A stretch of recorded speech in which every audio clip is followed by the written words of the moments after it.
Hello, and welcome to Around the Political World with John Rothman. I am your host, John Rothman. If you're a fan of the show, make sure to hit the follow button on the top right of Apple Podcasts, Spotify, or wherever you are listening at this very moment. When you hit follow, leave a review or share an episode with a friend. It helps other people discover the show, keeps us going.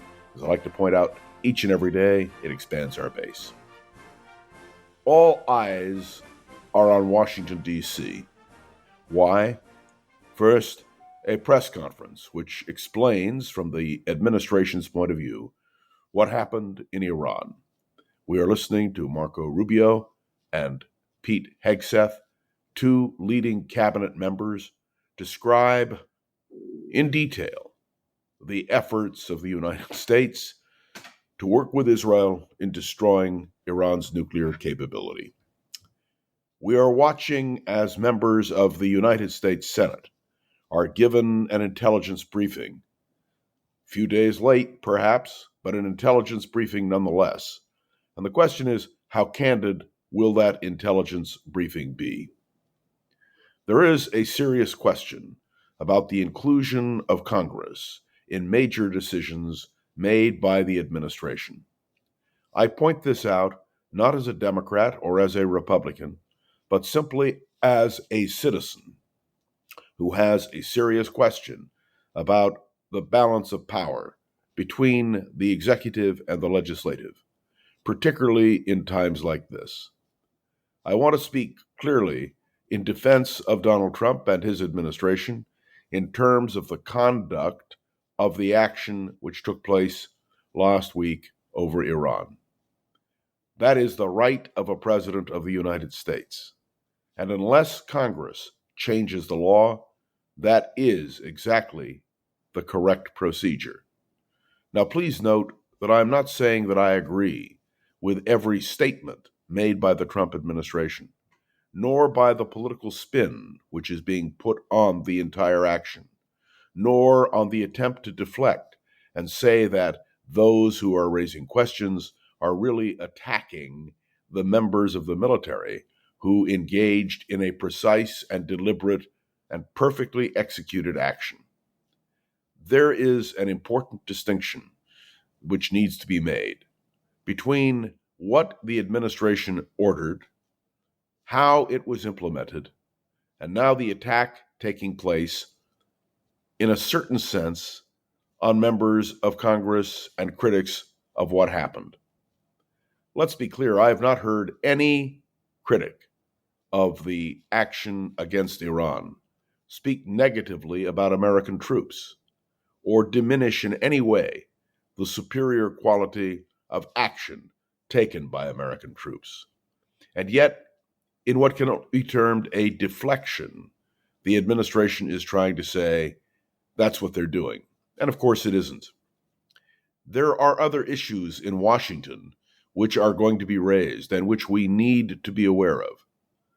Today, Robert F. Kennedy Jr. will convene his vaccine council, and they will decide on whether certain vaccines are safe, appropriate, necessary, God only knows.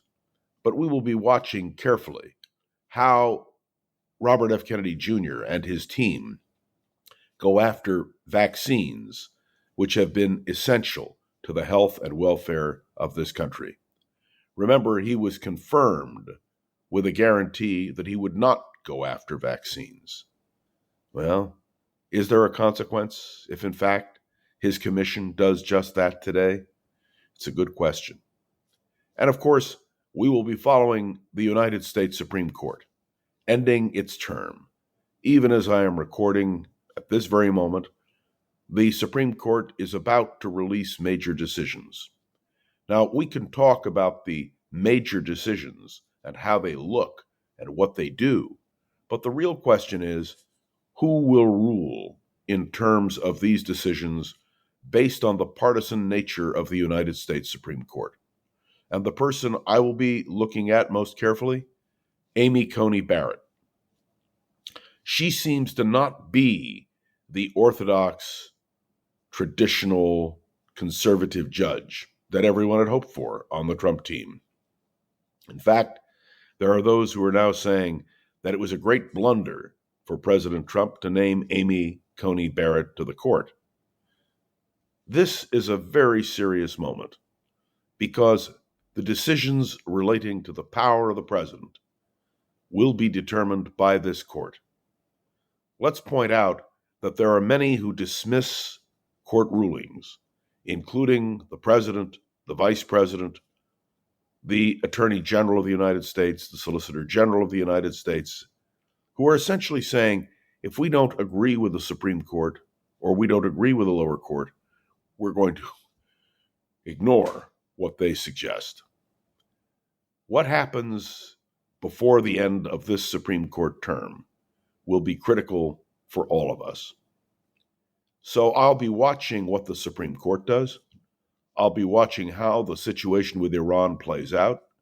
I'll be watching what Robert F. Kennedy Jr.'s vaccine group comes up with in terms of conclusions. All of these issues, I want to remind you, go right back to Donald Trump. He has pledged to do certain things during his term of office, and he seems well on the way to changing the nature of America. But, my friends, that's exactly what Donald Trump wanted to do.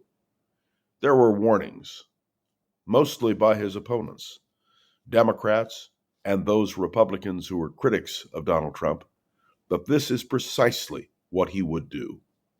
And now, as we approach the month of July, with all of the consequences of the last few weeks, and yes, the consequences of events yet to unfold, particularly with Robert Kennedy Jr. and with the Supreme Court, we understand more emphatically the importance of who is President of the United States. I have said this before, and I will say it again. When we elect a president, we are not just electing a president. We are also determining the fate of certain actions which can only be conducted by a president, appointees who can only be nominated by a president, and in the end, the conclusions of the American people as they judge what a president is doing. There is no doubt that Donald Trump has proven to be one of the most effective presidents in terms of implementing his designs of any president in recent history. He has done so in a variety of methods and ways, all of which he is completely entitled to, having won the election last time around. This represents a challenge for those who are unhappy with Donald Trump. But my friends, from the point of view of Donald Trump and his administration, he's doing very, very well. And in the end, the judgment on Donald Trump and his administration will be made by the American people in the midterm elections and in the next presidential election. Until then, we continue to follow, whether we agree or disagree with the actions of a president, of a person who now holds the office and seems to me to be in complete command of the direction that he wants this country to go toward. It is a fascinating moment in American history, whether we talk about foreign affairs, domestic affairs, and the future of the courts. All of that and more as we continue to follow all the events right here on Around the Political World with John Rothman. Thank you for tuning into another episode of Around the Political World. I am John Rothman. Make sure to follow along. Let me know your thoughts on the show by leaving a review on Apple Podcasts and sharing an episode with a friend or colleague so we can continue to grow and expand, which is, of course, our goal. I want to point out that you can interact with me, as many of you do, on LinkedIn, on Facebook, by directly emailing me. Some of you even have the audacity to call me. I'm happy to receive your comments. And of course, I want to say a special thank you to Gogo Zoger, the wonderful producer of this podcast, who makes sure we are up and running every day. I am John Rothman. You are listening to Around the Political World with John Rothman, and I will be back tomorrow with more. By the way, do make sure to follow along, let me know your thoughts on the show. Do leave a review on Apple Podcasts, and make sure you share with a friend or colleague. That's the way we grow and expand, and hopefully gain a more effective traction in terms of our critique of what's happening. See you tomorrow.